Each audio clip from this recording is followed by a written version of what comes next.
زین العابدین نے اپنے جسم پر ہتھیار لگایا اور کہا بابا مجھے اجازت دو۔ باپ نے اپنے بیمار بیٹے کو سہارا دیا، فرمایا بیٹا تم جانتے ہو کہ آج اس میدان کربلا میں ہمارے لیے موت کے سوا اور کچھ بھی نہیں ہے۔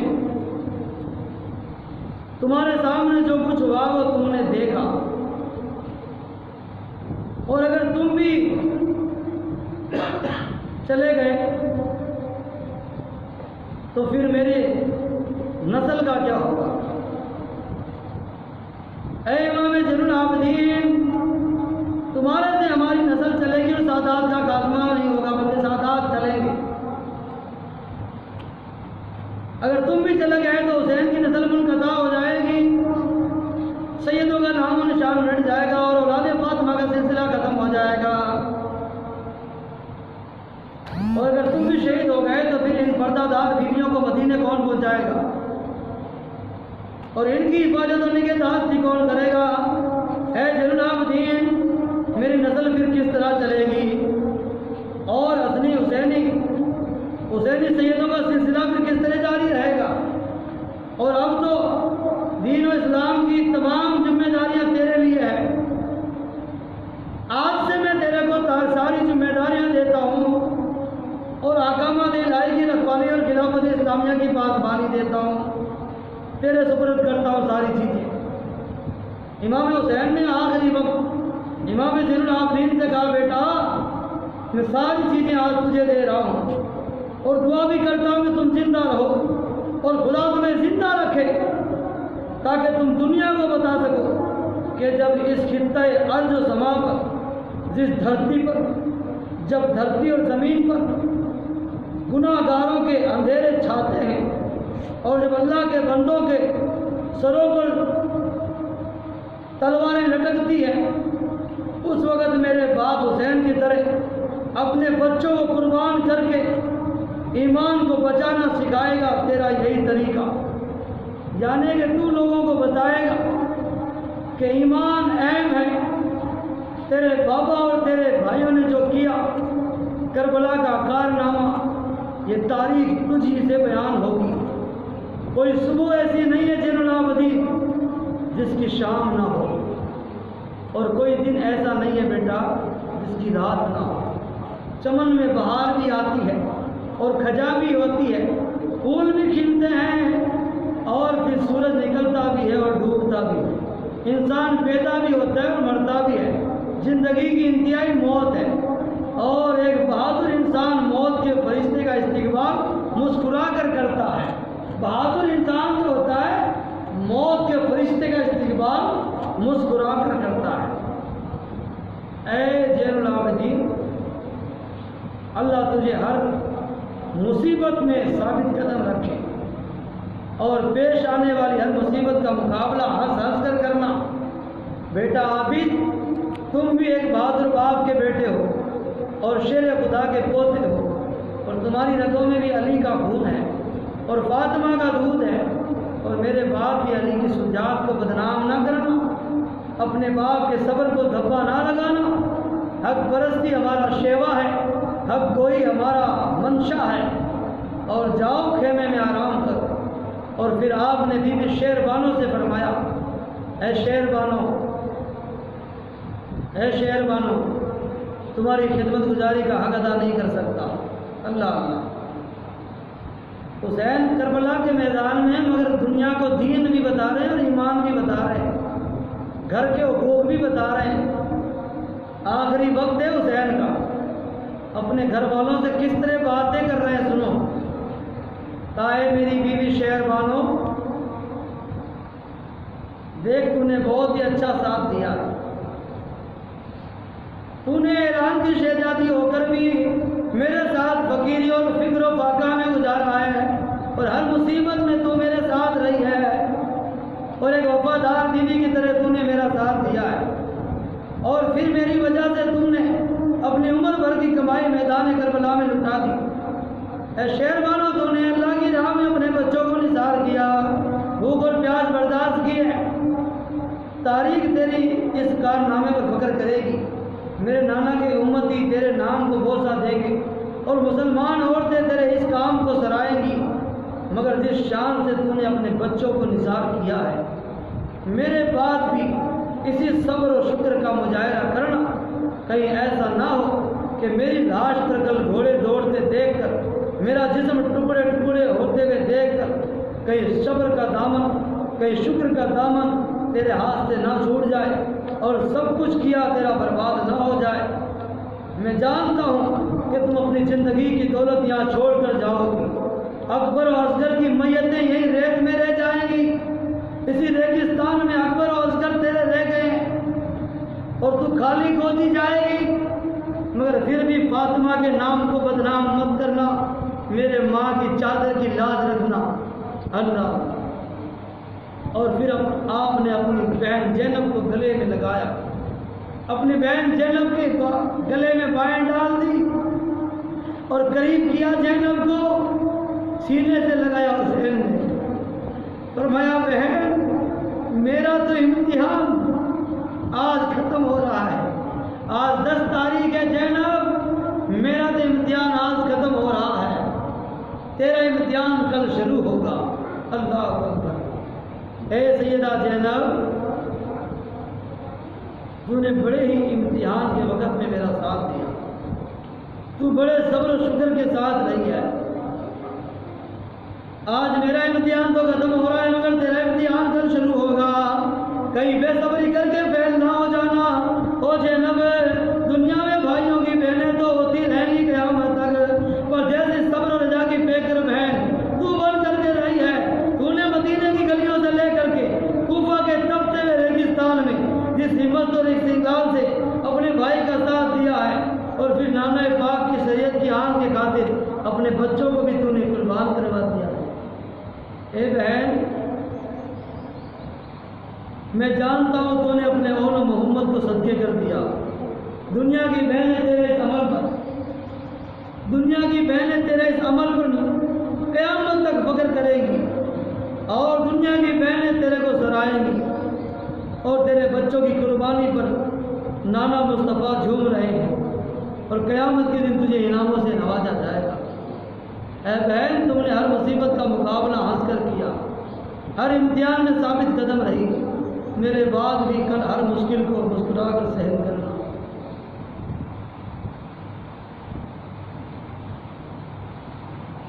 میں جانتا ہوں کہ میرے بعد تم پر مصیبتوں کے پہاڑ ٹوٹیں گے، قدم قدم پر مشکلیں آئیں گی، ہر گھڑی آزمائش کی گھڑی ہوگی، تم نے ابن زیاد کے سامنے بھی پیش ہونا ہے اور یزید کے دربار میں بھی جانا ہے، مگر میری بہن زینب، ہر حال میں خدا کا شکر ادا کرنا، ہر مصیبت میں صبر کرنا۔ عمر سعد ابن زیاد اور یزید کو فاطمہ کی اولاد کی آن کا پتہ لگ جائے، ان کو اہل بیت کی پردہ داری کی سمجھ آ جائے، اور عطرت پیغمبر کا در ناموں سے رسالت کی خبر ہو جائے، بہن تمہارے سر پر چادر تطہیر بہن فاطمہ کی چادر ہے، یہ پھٹ نہ جائے اور اس کی عزت و حرمت کو کوئی فرق نہ آئے۔ اور میں جانتا ہوں کہ جہاں عمر سعد اور اس کے لشکر یہاں سے کل خوشیاں مناتے جائیں گے، وہاں سے تم غم زدہ ہو کر جاؤ گی، اور تمہیں جو ہے اندھیری کوٹڑیوں میں بھی رکھا جائے گا۔ اے بہن، تمہاری ثابت قدمی میں کوئی فرق نہ آئے،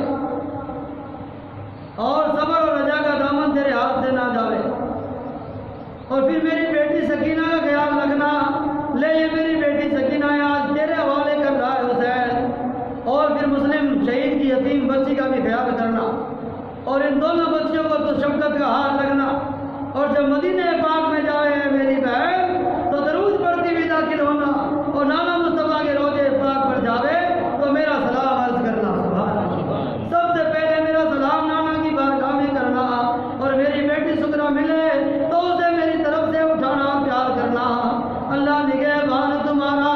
اور اب اٹھو اے بہن، حسین کی صورت کو جی بھر کر دیکھ لے، پھر قیامت تک اب نظر نہیں آئے گی۔ اللہ اللہ، کیا سما تھا لوگوں جب سیدہ کا جائے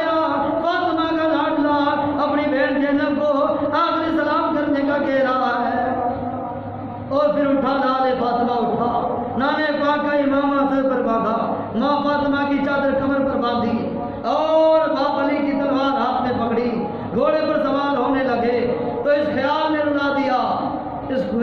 رلا دیا جدوں میں راج نبی نو ہویا تو جبریل براق دھمیا جدوں علی خیبر نو چلیا تو نبی پاک نے گھوڑے کی لگام تھامی۔ امام حسین جب گھوڑے پر بیٹھنے لگے نا، ایک خیال آیا دل میں، کہا جب براق پر میرے نانا میراث کو گئے تھے نا، جبریل نے لگام تھامی تھی، اور خیبر میں جب خیبر فتح کرنے علی گھوڑے پر بیٹھ رہے تھے میرے باپ، تو اللہ کے رسول نے لگام تھامی تھی۔ یا اللہ، آج تو حسین کے گھوڑے کی لگام پکڑنے والا حسین کے خیمے میں کوئی ہے ہی نہیں، کیونکہ جن العابدین بیماری سے تڑپتے ہیں وہ سو رہے ہیں، ان میں اٹھنے کی ہمت نہیں ہے، اب کوئی مرد باقی نہیں رہا ہے۔ حسین کی آنکھوں میں آنسو تھے اس خیال سے۔ سیدہ زینب سمجھ گئی بھائی کیوں رو رہا ہے، بہن ہوتی ہے نا بھائی کی طرف تو سمجھتی ہے، بہنیں سمجھ جاتی ہیں، کوئی سمجھے نہ سمجھے بھائی کا تو بہن ضرور سمجھتی ہے۔ بہن کی بھی آنکھوں میں آنسو تھے۔ سیدہ پاک گھوڑے قریب آئی، وائے زینب تیرے حوصلے کو سلام۔ زینب نے تو حد کر دی، مرد کا کام بھی اب زینب شروع کر رہی ہے، یہی سے شروع ہو رہا ہے امتحان۔ کوئی مرد واقعی نہیں گھوڑے کی بال پکڑنے والا۔ زینب نکلی کیمرے سے برقع پا کے منہ سے، اور منہ پہ برقع ڈال کے زینب آئی بھاگنو اور پکڑ گھوڑے دی لگام آگ دیا چڑھ میرے بھی، اور میرے بھائی نے گھوڑے پر سوار ہو جا، آج کوئی آدمی تو نہیں تیری بہن گھوڑے کی باغ پکڑتی ہے۔ گھوڑے کی باغ پکڑ کے سیدہ پاک نے بھائی کو گھوڑے پر بٹھایا، گھوڑے کا منہ میدان کربلا کی طرف پھیرا، اور چلنے کا حکم حسین دینے والے تھے نا، تو سیدہ زینب نے اپنا دوپٹہ اپنی چادر حسین کے آگے پھیلائی، کہا بھائی بس روانہ ہو رہا ہے؟ کہا ہاں میں اب روانہ ہو رہا ہوں۔ کہا ذرا دامن میں کوئی نیکی تو ڈال۔ جب بھائی دولہا بنتا ہے، بیٹے گھوڑے کی لگام پکڑتی ہے، بھائی بہن کی جھولی میں کچھ ڈالتا ہے، اے حسین آج تم شہادت کے دولہا بنے ہو، تم تو شہادت کا صحرا پہننے والے ہو، لو میرے اندر کچھ ڈال دو، میری جھولی میں کچھ رکھو، کیا دینا چاہتے ہو؟ حسین نے جب یہ سنا تو آنکھوں سے آنسو جھلکے، اور حسین کی آنکھوں سے آنسو نکلے، اور سیدہ زینب کی چادر میں گرے۔ سیدہ زینب نے آنسوؤں کو دیکھا حسین نے، کہا بھائی یہ کیا؟ کہا بہن آج تیرا نذرانہ یہی ہے، آج اس نذرانے کے سوا کوئی پیسے کوئی سونا چاندی نہیں ہے۔ حسین کے آنسوؤں کو بہن نے چادر میں لپیٹا، اور حسین نے پھر گھوڑے کو ٹاپ لگائی اور گھوڑا چلنے لگا، مگر حرکت میں نہ آیا، گھوڑا چلنے والی کیپیسٹی میں نہیں آیا۔ حضرت حسین حیران رہ گئے، ایک چابک ماری، گھوڑا نہیں ہلا۔ امام حسین گھبرا گئے، کہا یا اللہ کہیں میں امتحان میں فیل نہ ہو جاؤں، میرا یہ گھوڑا آج تک نہیں ہلا، اس طریقے سے آج تک نہیں رکا، یہ کیوں رکا ہے؟ گھوڑے نے گردن اوپر اٹھائی، پھر نیچے جھکائی، پھر اٹھائی، پھر نیچے جھکائی۔ حسین سمجھ گئے کوئی وجہ ہے۔ گھوڑا زبان حال سے بول اٹھا، حسین ذرا میرے پیروں میں دیکھ لے، تیری بیٹی سکینہ نے میرے پاؤں پکڑ لیے ہیں، اور اگر پاؤں اٹھاتا ہوں تو سکینہ کو ٹھوکر لگتی ہے، اور سکینہ کو ٹھکرا کر میں یزیدی بننا نہیں چاہتا۔ اے حسین میرے پیروں سے ذرا بیڑی کو نکال۔ امام علی مقام نے جب دیکھا تو سکینہ نے پاؤں تھامے ہوئے۔ بعض روایتوں میں یوں ہے کہ حسین اترے، بعض روایتوں میں حسین نے کہا زینب سے، کہا زینب ذرا اسے ہٹا۔ بہرحال سکینہ کو گھوڑے کی ٹانپوں سے ہٹایا گیا۔ حسین نے اپنی بیٹی سکینہ کا سر چوما اور کہا اے سکینہ تیری پھوپھی زینب تیرا خیال کرے گی نا؟ اے سکینہ تو گھبرا مت، تجھے خیال کرے گی زینب، تو زینب کے حوالے ہے، جا بس آرام کر۔ اور حسین کی بیٹی کو پھر حسین نے زینب کو دیا، کہا زینب جلدی سے رکھ لے، دیر ہو رہی ہے، میں اب چلا جا رہا ہوں۔ امام علی مقام نے اپنی بیٹی کو زینب کے حوالے کیا اور آگے کھسکنے لگے۔ سید مظلوم کو دلاسا دیا، بیٹی کو دلانے کے بعد امام علی مقام کی آنکھیں اشکبار ہے. آپ نے مدینے کی طرف رخ کیا اور کہا یا اللہ گوار ہے، اے بیٹی سغرا، اب تیرا بابا علی کا یہ شہر اب گھوڑے پر سوار ہو چکا ہے، اور اے بیٹی اب تیرا بابا ہمیشہ کے لیے جو ہے دنیا سے رخصت ہو رہا ہے. یہ کہنے کے بعد امام علی مقام نے ایک ہی آن میں کربلا کے تپتے ریگستان کو چمکا دیا. امام حسین کا نور اتنا تھا کہ کربلا چمک اٹھا. کربلا کے ریت کے جلوں سے ہیرے چمکنے لگے. حسین کا گھوڑے کے ٹاپوں سے کربلا کی زمین ہل گئی. حسین کا گھوڑا جس کا نام دلدل تھا وہ جب آیا اور کربلا میں جب ٹاپ حسین کی گھوڑوں کی گونجی، حسین نے نعرہ تکبیر فضا میں بلند کیا. کنوں سے کوفے کا ریگستان چمک اٹھا. وحشت و بربریت کی تاریکیوں سے کربلا کے جلے چمک اٹھے. ملکوتی امرت کا یہ لہلہاتا ہوا بہادر اب کربلا کے میدان